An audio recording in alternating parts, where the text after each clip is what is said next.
Hello travellers. எனக்கு இந்த கோவிலுக்கு வந்தோன்னே சிவன் ஒரு சின்ன திருவிளையாடல் நடத்தினாரு. அது என்ன அப்படிங்கிறதையும் நான் இந்த வீடியோவில் சொல்கிறேன். வீடியோவை கடைசி வரைக்கும் பாருங்கள். உலகத்திலேயே நீங்கள் எந்த சிவன் கோவிலுக்கு போனாலும் இந்த மாதிரி ஒரு சிவன் கோவிலை கண்டிப்பாக உங்களால் பார்க்க முடியாது. அதை நான் அடித்து சொல்லுவேன். சிவபக்தர்கள் கண்டிப்பாக நான் நிறைய கோவிலுக்கு போனால் நீங்கள் வாழ்க்கையில் ஒரு டைமாவது வர வேண்டிய கோவில் அப்படின்னு சொல்லி நான் அந்த கோவிலை சொல்லுவேன். ஆனால் சிவபக்தர்கள் அடிக்கடி வர வேண்டிய கோவில், கண்டிப்பாக நீங்கள் அடிக்கடி வர வேண்டிய கோவில். நீங்கள் என்ன வரவே இல்லை அப்படின்னா கண்டிப்பாக நீங்கள் வர வேண்டிய கோவிலாக நான் இந்த கோவிலை சொல்லுவேன். அப்பேற்பட்ட பல அதிசயங்கள் நிறைந்த இந்த கோவிலோட ஒரு சில அதிசயங்களை பற்றி மட்டும் இப்போ ஸ்டார்டிங் இன்ட்ரோவில் நான் சொல்கிறேன். உலகத்திலேயே பிரதோஷம் இல்லாத ஒரே சிவன் கோவில், அதே மாதிரி உலகத்திலேயே கிரகணத்தப்ப திறந்திருக்கிற ஒரே சிவன் கோவில், அதே மாதிரி உலகத்திலேயே நந்தி கொடிமரம் பலிபீடம் இல்லாத ஒரே சிவன் கோவில் அப்படின்னா இந்த சிவன் கோவிலை சொல்லலாம். அதே மாதிரி இங்கே கருவறையில் காட்டுற தீபத்தை மக்களுக்கு காமிக்க மாட்டாங்க. அதே மாதிரி உலகத்திலேயே இங்கே இருக்க சிவனுக்கு மட்டும்தான் சுட சுட ஆவி பறக்க புழுங்கல் அரிசி சாதம், கீரை, பாவற்காயை படையலாக படைக்கிறாங்க. தன்னோட பக்தனுக்காக தன்னோட பக்தனை தேடி சிவன் வந்த கோவில் இந்த கோவில் தாங்க. அதே மாதிரி நீங்கள் எந்த கோவிலுக்கு போனாலுமே முதல்ல விநாயகர் தான் இருப்பார். ஆனால் இங்கே பார்த்தீங்க அப்படின்னா சிவனோட பக்தர் தான் இருப்பார். ஓரளவுக்கு எல்லாருமே என்ன கோவில் அப்படிங்கிறத நீங்கள் கணிச்சிருப்பீங்க. தெரியாதவங்களுக்கு சொல்கிறேன். இப்போ நம்ம எங்கே இருக்கோம் அப்படின்னு பார்த்தீங்கன்னா திருப்பெருந்துறை அப்படின்னு அழைக்கப்படுற ஆவடையார் கோவிலில் இருக்க ஆத்மநாதர் சுவாமி திருக்கோவிலுக்கு தான் நம்ம வந்திருக்கோம். சிவன் பார்த்தீங்க அப்படின்னா இந்த கோவிலில் மட்டும்தான், வேற எந்த கோவில்லையுமே கிடையாது. நீங்கள் உலகத்தில் எங்கேயுமே இந்த மாதிரி ஒரு சிவனை பார்க்க முடியாது. இங்கே மட்டும்தான் அருவ வடிவில் இருக்காரு. இந்த வீடியோவில் இந்த கோவிலுக்கு நீங்கள் கம்மி பட்ஜெட்டில் எப்படி வரலாம், எங்கே ஸ்டே பண்ணலாம், அதே மாதிரி இந்த கோவிலோட வரலாறு என்ன, தயவுசெய்து அந்த வரலாறை கேட்க மறந்துடாதீங்க. பிட்டுக்கு மண் சுமந்ததுலேருந்து பெரிய பெரிய வரலாறு, சிவனோட பயங்கரமான திருவிளையாடலாம் இந்த கோவிலில் நடத்தியிருக்காரு. இந்த கோவிலை பேஸ் பண்ணி நடத்தியிருக்காரு. அதை பற்றியும் இந்த வீடியோவில் சொல்ல போகிறோம். அது மட்டும் இல்லாமல் இந்த கோவிலுக்கு வந்தீங்க அப்படின்னா கட்டடக்கலையை பார்த்து ஒரு சில பேர் இது மனிதர்கள் கட்டினது கிடையாது, பூதம் கட்டினது அப்படிங்கிற மாதிரி சொல்கிறாங்க. ஸோ அப்பேற்பட்ட ஒரு கோவில். இந்த கோவிலில் நீங்கள் வந்தீங்க அப்படின்னா கட்டாயமாக பார்க்க வேண்டிய ஹிடன் பார்ட்ஸ் நிறையா இருக்குது. அது எல்லாத்தையும் ரொம்ப தெளிவாக டீட்டெயிலாக இந்த வீடியோவில் சொல்ல போகிறேன். இந்த வீடியோ கொஞ்சம் லென்த்தாக தான் இருக்கும். உங்கள் வேலையெல்லாம் முடிச்சுட்டு கொஞ்சம் பொறுமையாக உட்காந்து நீங்கள் ஒரு சிவபக்தராக இருந்தீங்க அப்படின்னா அந்த வீடியோவை கடைசி வரைக்கும் பாருங்கள். அவ்வளவு அற்புதங்கள் நிறைஞ்சிருக்கு.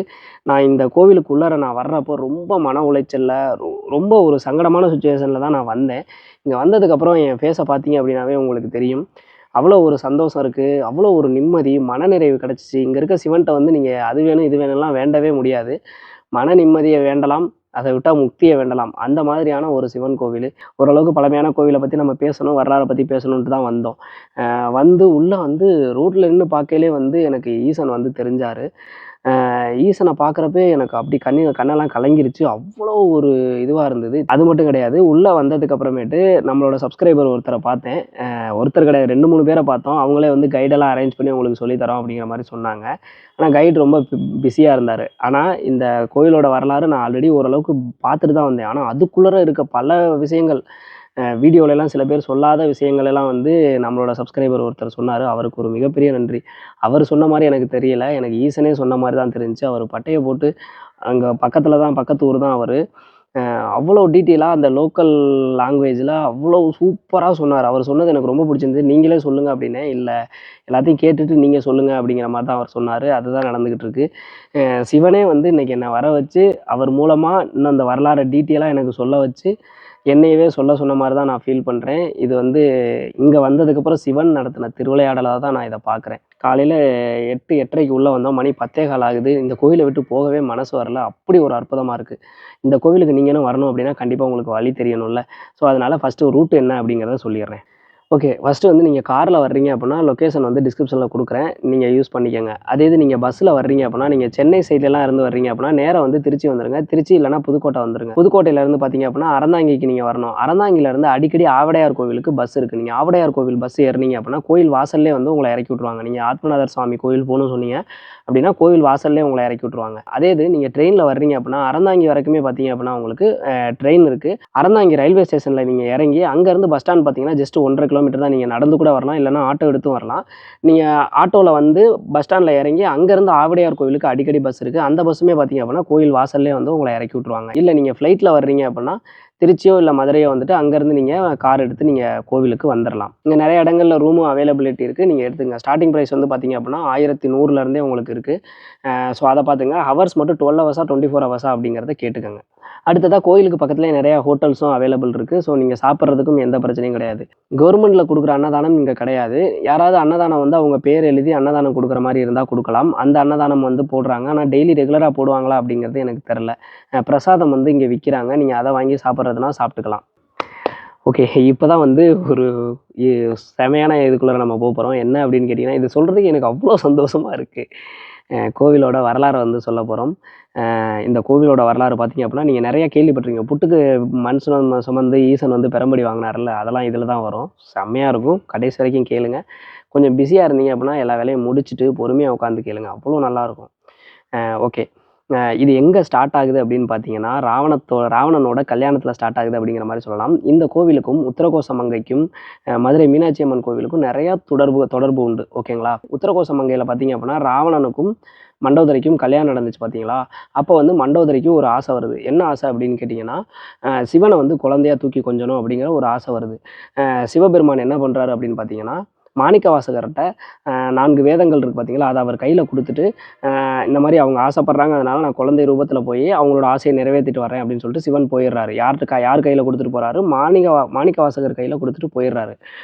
அப்போ என்ன ஆகுது அப்படின்னு கேட்டிங்கன்னா, அங்கே போனதுக்கப்புறம் அவங்க குழந்தையை தூக்கி கொஞ்சையில் ராவணன் வந்து வர்றான். ராவணன் வந்து இந்த குழந்தை அழகாக இருக்குன்னு பார்த்துட்டு ராவணன் கையில் தூக்கணும்னா அந்த குழந்தை வந்து தீப்பிடிச்சு எரிஞ்சிருது. ஸோ இறைவன் வந்து ஜோதி வடிவில் வந்து மறைஞ்சிடுறாரு. நீங்கள் உத்தரகோசை மங்கை போயிருந்தீங்க அப்படின்னா தெரியும். ஒரு மரத்து அடிக்கு கீழே வந்துட்டு பார்த்தீங்க அப்படின்னா அந்த 1000 சித்தர்கள் வந்து ஜீவசமாதி வந்து இருக்கும். அதை வந்து நீங்கள் கண்டிப்பாக பார்த்துருப்பீங்கன்னு நினைக்கிறேன். ஸோ இங்கே சிவன் வந்து பார்த்தீங்க அப்படின்னா ஜோதி வடிவில் வந்து கைலாயம் போனோன்னே இந்த எல்லா சித்தர்களுமே வந்து சிவனே போயிட்டாரு, இனிமேல் நமக்கு என்ன இங்கே வேலை அப்படின்னு சொல்லிட்டு ஜோதியில் வந்து அவங்களுமே அந்த ஜோதியில் விழுந்து அவங்களுமே வந்து கைலாயத்துக்கு போயிடுறாங்க, சிவனோட ஐக்கியமாயிடுறாங்க. ஆனால் மாணிக்கவாசகர்கிட்ட அந்த 4 வேதங்களும் கையில் இருக்கிறப்ப எப்படி அவரால் வந்து ஜோதிக்குள்ளரை வந்து ஐக்கியமாக முடியும்? ஸோ அழுதுகிட்டே அங்கே நிற்கிறாரு. அப்போ சிவன் வந்து ஜோதி வடிவில் அவருக்கு காட்சி கொடுக்குறாரு. காட்சி கொடுத்து, நீ எதுக்கும் கவலைப்படாத, நீ திருப்பி வந்துட்டு பாண்டிய நாட்டில் வந்து பிறப்ப, அந்த டைமில் வந்து நான் உன்னை ஆட்கொண்டுக்கிறேன் அப்படின்னு சொல்லி சிவன் சொல்லிடுறாரு. மாணிக்கவாசகர் பாண்டிய நாட்டில் பிறக்கிறாரு. பிறந்ததுக்கு அப்புறமேட்டு அரிமர்தன பாண்டியனுக்கு வந்துட்டு முதலமைச்சராக இருக்கிறாரு. அப்போ பாண்டிய மன்னர் என்ன சொல்கிறாரு அப்படின்னு கேட்டிங்கன்னா, நீ போயிட்டு குதிரை வாங்கிட்டு வா அப்படின்னு சொல்லி அவர்கிட்ட வந்து காசை வந்து கொடுத்து விட்றாரு. அவர் வந்து குதிரை வாங்குறதுக்காக வர்ற வழியில் சிவபெருமானே பார்த்தீங்க அப்படின்னா குரு வடிவில் வந்து போதனை பண்ணிக்கிட்டு இருக்காரு. போதனை பண்ணிக்கிட்டு இருக்கிறப்ப மாணிக்கவாசகர் வந்து அந்த போதனை வந்து கேட்குறாரு. நம்ம இதுக்கான ஆள் கிடையாது அப்படிங்கிறத மாணிக்கவாசகர் உணர்ந்துடுறாரு. அதாவது குதிரை வாங்குறதுக்கான ஆள் நம்ம கிடையாதுங்கிறத உணர்ந்து கோயில் கட்டணும்னு முடிவு பண்ணி இந்த கோயிலை வந்து கட்டிடுறாரு. இப்போ நம்ம உட்காந்துருக்கிற கோவில் வந்து அந்த கோவில் தான். இந்த கோவிலை கட்டிடுறாரு. எந்த காசில் கட்டுறாரு? குதிரை வாங்குறதுக்காக மன்னர் கொடுத்த காசில் தான் வந்து இந்த கோயிலை கட்டியிருக்காரு. அடுத்தது என்ன ஆச்சு அப்படின்னு பார்த்தீங்கன்னா, மன்னர் வந்து என்னடா அவன் குதிரை வாங்க போனவன ஆளை காணுமே அப்படின்னு சொல்லி ஆளை விட்டு பார்க்க சொல்றாரு. அதாவது இங்கேயே வந்து கோயிலுக்குள்ளரையே ஒரு சிலை இருக்கும். தயவுசெய்து இதெல்லாம் நீங்கள் இந்த கோயிலுக்கெல்லாம் வந்து எந்த கோயிலுக்கு போனாலுமே இந்த இதெல்லாம் நம்ம நல்லா டீட்டெயிலாக பார்க்கணும். அந்த சிலையில் பார்த்தீங்க அப்படின்னா அதையுமே நாங்கள் ஒழுங்காக பார்க்கல, நாங்களே ஒழுங்காக பார்க்கல, அதுதான் கொடுமை. அந்த கோயிலுக்கு வந்து வந்த ஒரு நம்ம சப்ஸ்கிரைபர் தான் அதை காமிச்சார்.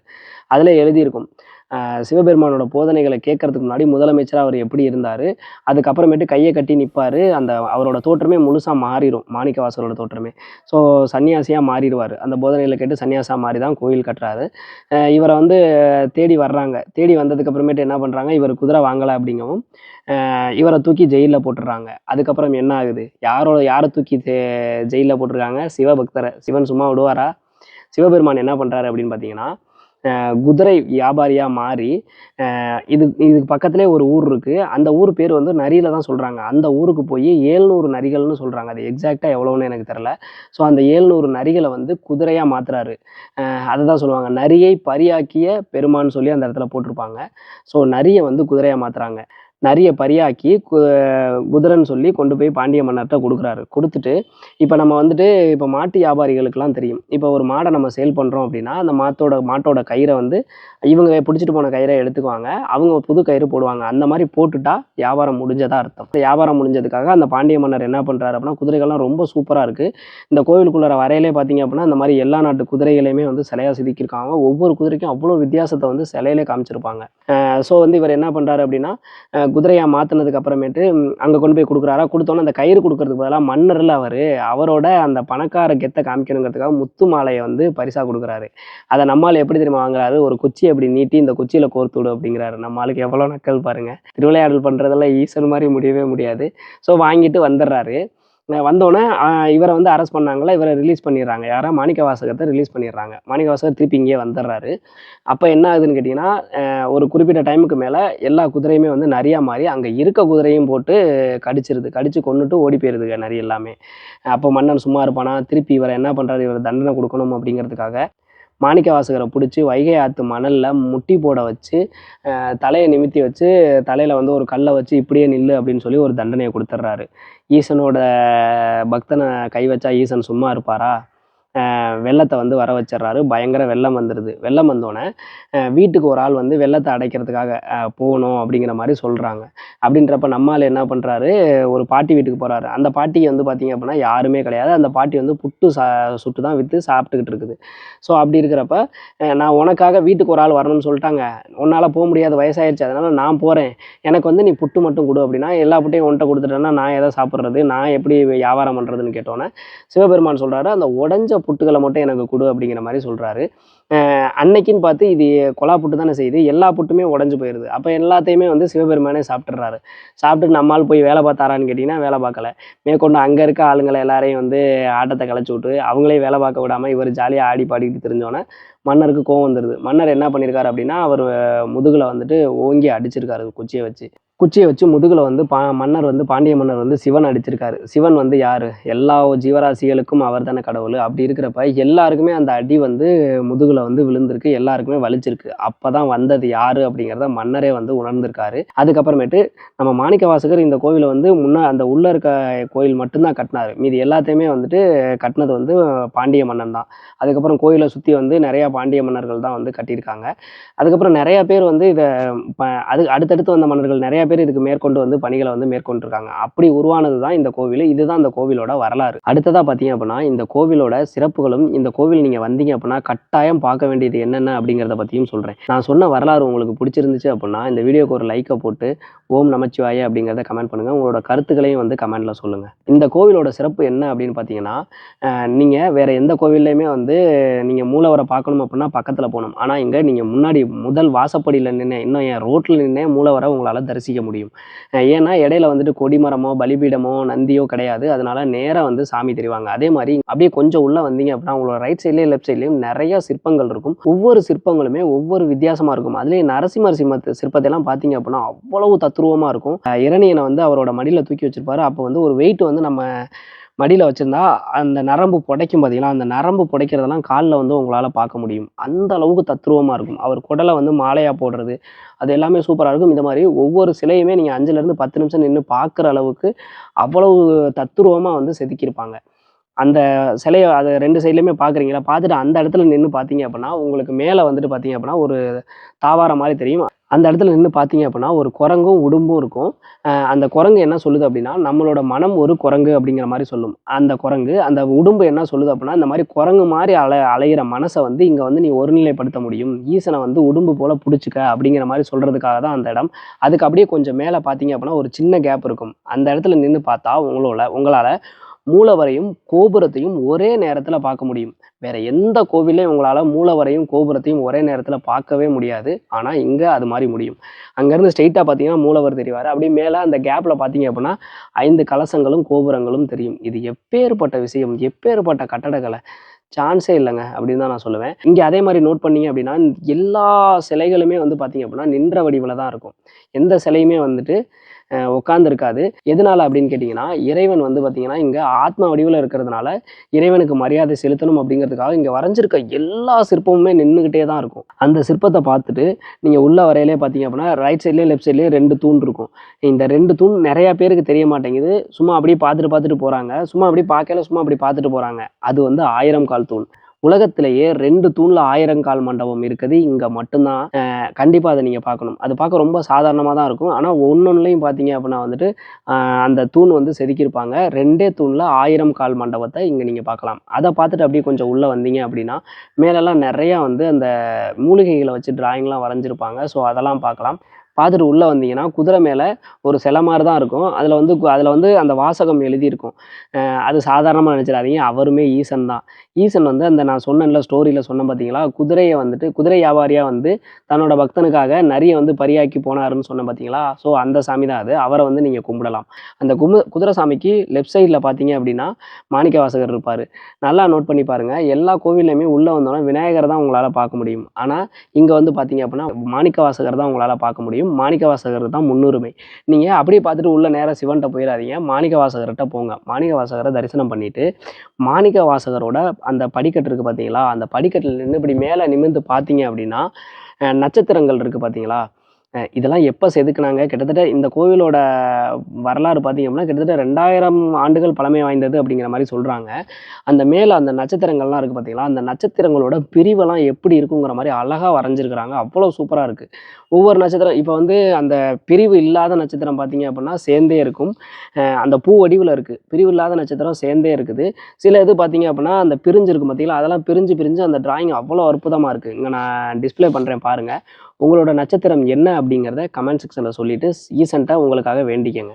அடுத்ததாக பார்த்தீங்க அப்படின்னா இந்த கோவிலில் 3 சுற்றுப்பிரகாரம் இருக்குது. ஃபஸ்ட்டு நீங்கள் வந்து இதெல்லாம் பார்த்துட்டு நீங்கள் நேராக சாமிக்கிட்ட போயிருங்க. பொறுமையாக நிதானமாக. இங்கே ரொம்ப கூட்டமே இல்லை, இங்கே அதிகமான பேர் வரவே மாட்டேங்கிறாங்க. அது ஏன்னு சொல்கிறேன், அப்புறமேட்டு சொல்கிறேன். இது என்னென்னா, நீங்கள் பொறுமையாக உட்காந்தே அந்த இடத்துல சாமி கும்பிடலாம். இங்கே இருக்கவங்க எல்லாருமே ரொம்ப சாதுவாக நடந்துக்கிறாங்க. ஸோ பொறுமையாக உட்காந்து சாமி தரிசனம் பண்ணுங்கள், சிவபுராணம் படிங்க, எல்லாத்துக்குமே உங்களுக்கு டைம் இருக்கும். நீங்கள் உள்ளே பார்த்தீங்க அப்படின்னா ஆவுடையை மட்டும்தான் உங்களால் பார்க்க முடியும். அதுக்கு மேலே ஒரு தங்கத்தில் வந்துட்டு ஒரு மூடி மாதிரி போட்டு வச்சுருக்காங்க. ஏன் இங்கே வந்து பார்த்தீங்கன்னா ஆவுடை மட்டும் இருக்குது அப்படின்னு பார்த்தீங்கன்னா, இங்கே வந்து சிவன் வந்து அருவமாக தான் இருக்கார். சிவலிங்கத்தை உங்களால் கண்ணால் பார்க்க முடியாது. அதனால தான் எல்லா இடத்துலையும் நிறைஞ்சிருக்கார் சிவன். அப்படிங்கிறதுனால தான் எல்லாருமே வந்து நின்றுக்கிட்டே இருக்கிறாங்க. சிவனுக்கு மரியாதை கொடுக்கறதுக்காக தான் எல்லாருமே நின்றுக்கிட்டு இருக்காங்க. எந்த சாமியுமே வந்து உட்காந்த மாதிரி சிலை இங்கே கிடையாது. அதே மாதிரி இந்த ஈசன்ட்ட நீங்கள் வந்து எனக்கு அது வேணும் இது வேணும்லாம் வேண்டக்கூடாது. நீங்கள் வந்தீங்கன்னா எனக்கு வந்து ஒரு நிம்மதியான வாழ்க்கையை கொடுன்னு வேண்டிக்கலாம். அதை விட்டீங்க அப்படின்னா எனக்கு மறுபிறவி இல்லாத மாதிரியான ஒரு வாழ்க்கையை கொடு அப்படிங்கிற மாதிரி வேண்டிக்கலாம். அது மட்டும் தான் வேண்டிக்க முடியும். அதுக்கு உதாரணம் பார்த்தீங்க அப்படின்னா கீழே வந்து ஆவுடை இருக்குது பார்த்தீங்களா, அது வந்து ஆத்மா மாதிரியும், மேலே வந்து ஒரு சின்ன குவளை மாதிரி தான் வச்சுருப்பாங்க. லிங்கம் வந்து இங்கே கிடையாது. ஸோ அந்த குவளை வந்து நம்மளோட உடல் மாதிரியும், உடலை விட ஆத்மா தான் பெருசு அப்படிங்கிறத ப்ரூவ் பண்ணுற மாதிரி சிவன் வந்து இங்கே இருக்கார். அடுத்தது பார்த்தீங்க அப்படின்னா சிவனுக்கு பின்னாடி 3 விதமான விளக்கு எரியறத உங்களால் பார்க்க முடியும். நீங்கள் எந்த கோவில் போனாலும் விளக்கு வந்து நார்மலாக எரியும். இங்கே 3 விதமான விளக்கு எரியும். ஒன்று பார்த்தீங்க அப்படின்னா சிகப்பு, இது வந்துட்டு சூரியனை குறிக்கும். ரெண்டாவது பார்த்தீங்கன்னா மஞ்சள் கலரில் வந்து ஒரு விளக்கு எரியும், இது வந்து பார்த்தீங்க அப்படின்னா நெருப்பை குறிக்கும். அடுத்ததாக பச்சை கலரில் ஒரு விளக்கு எரியும், இது வந்து சந்திரனை குறிக்கும். அதுக்கு பின்னாடி பார்த்தீங்க அப்படின்னா 27 விளக்குகள் எரியும், இது பார்த்தீங்கன்னா 27 நட்சத்திரங்களை குறிக்கும். ஆதியும் அந்தமும் ஈசன் தான் அப்படிங்கிறத விளக்குற விதமாக தான் இந்த ஆத்மநாதர் இருக்கார். அவருக்கு பின்னாடி தான் எல்லாமே அப்படிங்கிறதுக்கு விளக்குற விதமாகவும் இந்த இதை குறிப்பிடுறாங்க. அடுத்ததாக நீங்கள் முதல் பிரகாரத்தை சுற்றுறப்ப விநாயகரை பார்க்கலாம், மாணிக்கவாசகரை பார்க்கலாம், முருகரை பார்க்கலாம். ஆனால் நீங்கள் கட்டாயம் பார்க்க வேண்டியது யோகாம்பாள். யோகாம்பாள் அப்படின்னா யோகத்தை குடிக்கிற தெய்வம் அப்படின்ற மாதிரி நிறைய பேர் நினைக்கிறாங்க. இவங்க யோக நித்திரையை வந்து குறிக்கிறவங்க. அவங்கள பார்த்தீங்க அப்படின்னா சிவன் ஒரு அருவமாக இருக்கிற இடத்துல அம்பாள் மட்டும் எப்படி உருவமாக இருப்பாங்க, அவங்களும் அந்த இடத்துல அருவமாக தான் இருப்பாங்க. ஒரு ஜன்னல் வழியாக தான் உங்களால் பார்க்க முடியும். அந்த ஜன்னலில் நீங்கள் பார்க்குறப்ப ஒரே ஒரு அந்த ஜன்னலில் நிறையா வந்து துவாரங்கள் இருக்கும். அதில் ஒரு துவாரத்து வழியாக நீங்கள் ஃபோக்கஸ் பண்ணி பார்த்தா மட்டும்தான் அந்த அம்பாலோட கால் பாதம் தெரியும். அங்கே அம்பாலோட பாதம் மட்டும்தான் இருக்கும். அது மேலே ஒரு தங்க தகடு வச்சுருப்பாங்க. நீங்கள் ஒரு துவாரத்து வழியாக ஃபோக்கஸ் பண்ணி பார்த்தா மட்டும்தான் அது உங்களுக்கு தெரியும். எதனால அந்த ஒரு துவாரத்து வழியாக பார்க்கணும் அப்படின்னு சொல்கிறாங்கன்னா, உங்களோட மனசை ஒருநிலைப்படுத்தணும்ல, அதுக்காக தான். உங்களோட மனதை ஒருநிலைப்படுத்தி ஒரு துவாரத்து வழியாக பார்த்தா மட்டும்தான் உங்களால் அம்பாலை பார்க்க முடியும். அங்கேயும் அம்பாலோட கால் பாதம் மட்டும்தான் இருக்குது. நீங்கள் அதை பார்க்க மறந்துடாதீங்க. அதே மாதிரி அதுக்கப்புறமேட்டு நீங்கள் கட்டாயமாக பார்க்க வேண்டியது பார்த்தீங்க அப்படின்னா வந்துட்டு குருத்த மரத்தில் வந்துட்டு சிவபெருமான் வந்து மாணிக்கவாசகருக்கு போதனை பண்ண மாதிரி இருக்கும். அதை குருத்த மரம்னு சொல்லுவாங்க. ஆனால் உண்மையிலே அதோட பேர் பார்த்தீங்கன்னா குரு அமர்ந்த மரம். அதை தான் வந்து குருத்த மரம் அப்படிங்கிற மாதிரி சொல்கிறாங்க. ஸோ அதை பார்த்து நீங்கள் சாமி கும்பிட்டுருங்க. அடுத்தது பார்த்தீங்க அப்படின்னா அகோர வீரபத்திரரை உங்களால் பார்க்க முடியும். இங்கே இருக்க எல்லா சாமிகளுமே பார்த்தீங்க அப்படின்னா காலபைரவர், அகோர வீரபத்திரர், இந்த மாதிரி கோபமான சாமிகள் தான் நிறையா இங்கே வந்து உங்களால் பார்க்க முடியும். ரெண்டாவது பிரகாரம் பார்த்தீங்க அப்படின்னா வந்துட்டு பூட்டி இருந்துச்சு, ரைட் அண்ட் லெஃப்ட் வந்து இருந்துச்சு. அந்த பிரகாரத்தில் பார்த்தீங்க அப்படின்னா சூரிய ஒளியே இல்லாமல் நிழல் விழுகும். அதே மாதிரி 4 சைடுமே நிழல் விழுகிற மாதிரி இருந்துச்சு. அது ரொம்ப சூப்பராக இருந்துச்சு. அதை நீங்கள் ட்ரை பண்ணி பாருங்கள். ஆனால் ரெண்டாவது பிரகாரத்தில் கொஞ்சம் தூரம் தான் போக முடியுது. அதுக்கப்புறம் பூட்டி வச்சுருந்தாங்க. ஒரே ஸ்ட்ரெயிட்டாக இருந்துச்சு. தூரமாக இருந்து தான் எங்களால் பார்க்க முடிஞ்சுச்சு. முழுசாக எங்களால் சுற்றி பார்க்க முடியல. அடுத்தது தான் 3வது பிரகாரம். ஸ்டார்டிங்லேயே பார்த்தீங்க அப்படின்னா மாணிக்கவாசகரோட கோவில் இருக்குது பார்த்தீங்களா, அதுக்கு ஆப்போசிட்லேயே நிறையா தூண்கள் இருக்கும். இங்கே வந்து பார்த்தீங்க அப்படின்னா நவகிரகத்துக்கு தனி சன்னதிகள் கிடையாது. அந்த அந்த தூண்கள் இருக்கு பார்த்தீங்களா, அந்த தூண்கள சுத்தியே வந்து நவகிரகத்த உங்களால பார்க்க முடியும். ஒவ்வொரு தூண்லயுமே, ஒவ்வொரு சைட்லயுமே ஒவ்வொரு வந்து நவகிரகமா இருக்கும். ஸோ, அத தரிசனம் பண்ண மறந்துறாதீங்க. அத பார்த்துட்டு அப்படியே சுத்தி வந்தீங்க அப்படின்னா, மண்டபம் இருக்கும். ஒரு மண்டபம் இருக்கும். அதுல வந்து தாவாரம் மாரி இறக்கியிருப்பாங்க. தாவாரம் வந்து பார்த்தீங்க அப்படின்னா, மரத்திலயோ இல்ல ஸ்டீல்லயோ இறக்கலங்க. கல்லுலயே இழச்சிருப்பாங்க. மரத்த இழச்சு நீங்க கேள்விப்பட்டிருக்கீங்க. கல்ல இழச்சு நீங்க கேள்விப்பட்டிருக்கீங்களா? இங்க உங்களால பார்க்க முடியும். கல்ல இழச்சு இந்த காலத்துல வந்து பார்த்தீங்க அப்படின்னா, முறுக்கு கம்பி, சாதாரண கம்பி அப்படி இப்படின்னு நெறைய கம்பி வகைகள் இருக்குல்ல. கல்லுலயே அந்த கம்பிய வந்து அதுல செஞ்சிருப்பாங்க. சட்டம் அடிச்சு ஒரு கம்பி சொருகுனா எப்படி இருக்குமோ, அந்த மாதிரி சொருகியிருப்பாங்க. அத உங்களால பார்க்க முடியும். அதே மாரி பார்த்தீங்கன்னா, அந்த அந்த மண்டபத்துல அந்த மரத்துல வந்து தாவாரம் இழச்சிருந்தாங்கன்னு சொன்னேன் பார்த்தீங்களா, அது வந்து இது இழச்சிருக்கிறது சாத்தியமே இல்ல அப்படிங்கிற மாரி ஆங்கிலேயர்கள் என்ன பார்த்துருக்காங்க, துப்பாக்கி வச்சு சுட்டு பார்த்துருக்காங்க. சுட்ட அந்த ஓட்ட வந்து இன்னுமே அங்க இருக்கு. அதையுமே வந்து நீங்க பார்க்கலாம். துப்பாக்கி வச்சு சுட்டு பார்த்துருக்காங்க. ஏன்னா, இது வந்து மனிதர்கள் கட்டின கோயில்னா யாராலயுமே நம்ப முடியாது. அதே மாரி அந்த மண்டபத்துல இசைத்தூண்களும் இருக்கு. எப்படிதான் அந்த இசைத்தூண செஞ்சாங்க அப்படிங்கிறது இதுவரைக்குமே என்னாலயுமே கண்டுபிடிக்க முடியல. நெறைய கோவில்கள்ல இசைத்தூண்கள் இருக்கு. அங்கலாம் தட்டி பார்க்க முடியாது. ஏன்னா கல் இருக்காது. அந்த இடத்துல ஒரு கல் இருந்துச்சு. நாங்க தட்டி பார்த்தோம். அந்த சவுண்ட் அவ்வளோ வித்தியாசமா இருந்துச்சு. நீங்களும் கேளுங்க. நமக்கு சங்கீத நாணம் அந்த அளவு கிடையாது. நீங்க உள்ள பார்த்தீங்க அப்படின்னா வந்துட்டு, அந்த குருத்த மரத்த வந்து சிலையா வந்து பார்க்க முடியும். கல்லுல செதுக்கியிருப்பாங்க. வெளியில வந்தீங்கன்னா, இந்த மண்டபத்துக்கு அடுத்தது பார்த்தீங்க அப்படின்னா, குருத்த மரம் வந்து வளர்ந்திருக்கும். ஆனா உண்மையிலே அது பேரு வந்து குரு அமர்ந்த மரம். அதுக்கு பக்கத்திலேயே பார்த்தீங்கன்னா, குரு உட்கார்ந்து மாணிக்கவாசகருக்கு உபதேசம் பண்ற மாதிரியான ஒரு சிலையும் இருக்கு. மூணாவது நீங்க சுத்தி வர்றப்ப பார்த்தீங்க அப்படின்னா, அந்த இடத்துல வந்துட்டு அதோட கடைசியில பார்த்தீங்க அப்படின்னா, சாப்பாடுலாம் செஞ்சுகிட்டு இருக்காங்க. அன்னதானம்லாம் முன்னாடி நெறையா போட்டிருக்காங்க. அந்த மண்டபம்லாம் அழகா இருந்துச்சு. இங்க வந்து டிஃபரெண்ட்டா கல்லுலயே வந்து அன்னதானம் போடுறதுக்கான அந்த பலகைகள்லாம் அடிச்சு வச்சிருக்காங்க. அந்த இடத்துல இருந்து தான் இப்ப நாங்க பேசிக்கிட்டு இருக்கோம். அடுத்தது அப்படியே வெளியில போனீங்க அப்படின்னா, நீங்க வெளியில போ வேண்டியதுதான். இந்த கோவில விட்டு போறதுக்கு மனசே வரமாட்டேங்குது. இவ்வளவு திருவிளையாடலையும் பண்ணிட்டு ஈசன் வந்து இங்க வந்து உட்கார்ந்திருக்கிறாரு. நான் வந்து எனக்கு அந்த வரலாற சொன்னாருன்னு சொன்னேன்ல, அவர் வந்து ஒரு விஷயம் சொன்னாரு. என்ன அப்படின்னு கேட்டீங்கன்னா, இங்க வந்துட்டு ஈசன் பார்த்தீங்கன்னா, இங்க வந்து நம்ம வேண்டிக்கிட்டோம் அப்படின்னா, "என்ன இப்படி எப்படி வச்சிருக்கியோ இப்படியே வச்சு என்ன கொண்டு போயிரு. எனக்கு மறுபிறவியே வேணாம்." அப்படிங்கிற மாரி வேண்டிக்கணுமாம். இங்க வந்து அந்த மாரி கரெக்ட்டா இருந்தா கரெக்ட்டா இருக்கலாமா ஈசன்ட்ட. அ பல கோடிக்கு அதிபதியெல்லாம் இந்த ரோட்லயே வந்து ரொம்ப கேவலமான நிலைமையில அலைய விட்டுருக்காராம். இருக்கறதே உருவிட்டு விட்டுருவாராம் ஈசனு. அந்த மாரி அவர் வந்து அந்த லோக்கல் லாங்குவேஜ்ல அழகா சொன்னாரு. அவர் வந்து ஈசன வந்து அப்படியே ரொம்ப க்ளோஸா பார்க்குறாரு. ரொம்ப நல்லா சொன்னாரு. அவர நான் பேச சொன்னேன். அவரு பேச மாட்டேன்னு சொல்ட்டாரு. அதனால தான் நானே சொல்றேன். ஸோ இங்க வந்து இருக்கிறபடி என்ன வச்சுரு. எனக்கு மறுபிறவி வேணாம் அப்படிங்கிற மாரி வேண்டிக்கங்க. கண்டிப்பா எனக்கெல்லாம் அதுதான் வேணும். மறுபிறவி வேணாம். இருக்கிறது இந்த லைஃப்ல என்ன வச்சிருக்கிறதுக்கு நன்றி அப்படின்னு தான் சொல்லணும். வேற எதுவும் சொல்லணும் அப்படின்னு தோணல. அந்த சிற்பங்கள பார்த்துக்கிட்டு இருந்தா பார்த்துக்கிட்டே இருக்கலாம். அவ்வளோ அற்புதமா இருந்துச்சு. உங்களுக்கு ஒரு விஷயம் தெரியுமா? நீங்க எந்த கோவில் பணிகளுக்காக நீங்க போனாலுமே, திருப்பணிகளுக்காக போறீங்க. ஒரு பணத்த குடுத்து அக்ரீமெண்ட் போடையில, அந்த திருப்பணி செய்ய போறவங்க ஒரு ஒரு வரி ஃபர்ஸ்ட்டு ஒரு வரி எழுதுவாங்களாம். அது என்ன எழுதுவாங்க அப்டின்னா, "திருப்பரந்துறை ஆத்மநாதர் கோவில் பணிகள் உங்கள் பொறுப்பு" அப்படிங்கிற மாரி எழுதி, அதுக்கு கீழ தான் வந்து அந்த கான்ட்ராக்ட்டே எழுதுவாங்களாம். ஏன்னு கேட்டீங்கன்னா, "இந்த கோவில் பணி எங்களால செய்ய முடியாது. அது நீங்க தான் இந்த கோவில்ல இருக்க மாரி ஏதாவது செய்யணும்னா, எங்களால செய்ய முடியாது" அப்படிங்கிறத எல்லா கோவில் அதாவது நீங்க தமிழ்நாட்டுலன்னு கிடையாது. உலகத்துல எந்த கோவில் கட்டினாலுமே இந்த லைன எழுதி தான் அதுக்கப்புறம் மீதி எழுதுவாங்களாம். ஏன்னா, இந்த கோவில் இங்க மட்டும் தான் கட்டியிருக்காங்க. இதுவரைக்குமே இத எப்படி கட்டுனாங்க அப்படிங்கிறது யாருக்குமே தெரியல. அவ்வளவு அற்புதமான சிலைகளா இருக்கட்டும், அந்த வடிச்சதா இருக்கட்டும் எல்லாமே இருக்கு. இன்னும் ஒரு சிலத நான் விட்டுருக்கிறது கூட வாய்ப்பு இருக்கு. இந்த சங்கிலியில கல்லுலே சங்கிலிலாம் இருக்கு. அதெல்லாம் வந்து நான் முன்னாடி சொல்லல. ஸோ இந்த மாரி நெறைய விஷயங்கள் இந்த கோவிலுக்குள்ளார இருக்கு. எல்லாத்துக்கும் மேல "அவன் அருளாலே அவன் தாள் பணிஞ்சு" அப்படிங்கிற மாரி சொல்லுவாங்க. இந்த கோவிலுக்கு நீங்க வரணும்னு நெனச்சீங்கன்னா, ஈசன் நெனச்சா மட்டும் தான் வர முடியும். இல்லன்னா உங்களால கண்டிப்பா வர முடியாது. நீங்க இப்ப கூட முடிவு பண்ணி பாருங்க. நீங்க ஒரு டேட்ட ஃபிக்ஸ் பண்ணுங்க. அந்த டேட் வந்து உங்களால வர முடியுதான்னு பாருங்க. ஏதாவது தடங்கல் வரும். ஈசன் நெனச்சா மட்டும் தான் இங்க வர முடியும். இங்க வந்தீங்க அப்டின்னா, ஈசன வணங்குனீங்கன்னா உங்களுக்கு முக்தி நிச்சயம். அதுல எந்த மாற்று கருத்தும் கிடையாது. அடுத்தது பார்த்தீங்க அப்டின்னா, அப்பர், சுந்தரர் இந்த மாரி நெறைய பேர் இருக்காங்க.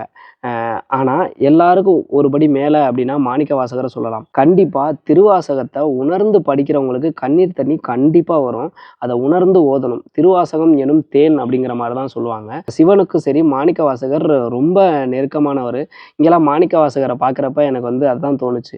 ஒரு பக்தனுக்காக ஈசனே இந்த அளவுக்கு இறங்கி வந்திருக்காரு அப்படின்னா, அவர் எவ்வளோ பெரிய மனிதரா இருப்பாரு மாணிக்கவாசகர். மனிதர்ப்பா அவரு. நல்லா கேட்டுக்கங்க. மனிதரா பிறந்து வளர்ந்தவரு. அவருக்காக ஈசனே வந்திருக்காரு. ஈசனே வந்து இங்கே கோயில் கட்ட சொல்லியிருக்காரு. அவருக்கு ஈசனே உபதேசம் பண்ணியிருக்காரு. அவரை ஈசனே ஆட்கொண்டிருக்காரு. அவர் ஆட்கொண்ட கதை உங்களுக்கு தெரியுமா? தெரிஞ்சா கமெண்ட் செக்ஷன்ல சொல்லுங்க. தெரியல அப்படின்னா கேளுங்க. கண்டிப்பா அத நான் தனியா சொல்றேன். அதுக்கு இந்த ஒரு வீடியோ பத்தாது. ஆல்ரெடி வீடியோ ரொம்ப லென்த்தா போயிட்டுருக்கு. அதனால அத நான் இன்னொரு வீடியோல கண்டிப்பா சொல்றேன். இப்ப சொல்லுங்கங்க. உங்களுக்கே தெரிஞ்சிருக்கும் இந்த கோவிலுக்கு வந்து எந்த அளவுக்கு நீங்க வரணும் அப்படிங்கிறது தெரிஞ்சிருக்கும். வந்தா கண்டிப்பா வந்து இங்க வந்தீங்கன்னா கொஞ்சம் பொறுமையா எல்லா சிலையும் பார்த்துட்டு போங்க. இந்த கோவில ரொம்ப நல்லா பராமரிச்சுக்கிட்டு வர்றாங்க. இன்னுமே இந்த சிலைகளுக்கெல்லாம் முக்கியத்துவம் குடுத்து இன்னும் நல்லா பராமரிக்கணும். இந்த தூண்களுக்கெல்லாம் முக்கியத்துவம் குடுத்து இன்னும் ரொம்ப நல்லா பராமரிக்கணும் அப்படிங்கிறது என்னோட தாழ்மையான வேண்டுகோளா இருக்குது. கண்டிப்பா இந்த கோவிலுக்கு வாங்க. வந்து ஈசன வணங்கிட்டு, ஈசனோட ஆசிய பெற்றுட்டு போங்க. ஈசன் நெனச்சா எதுவும் சாத்தியமே. ஒரு பக்தனுக்காக வந்து ஈசனே வந்து இந்த அளவுக்கு பண்ணியிருக்காரு அப்படின்னா, நீங்களும் உண்மையான ஈசனோட பக்தனா இருந்தீங்கன்னா, உங்களுக்காகவும் ஈசன் இறங்கி வருவாரு. உங்களுக்கு நல்லது பண்ணுவாரு. எல்லாருக்கும் நல்லதே நடக்கட்டும். ஓம் நமச்சிவாய! பாய்.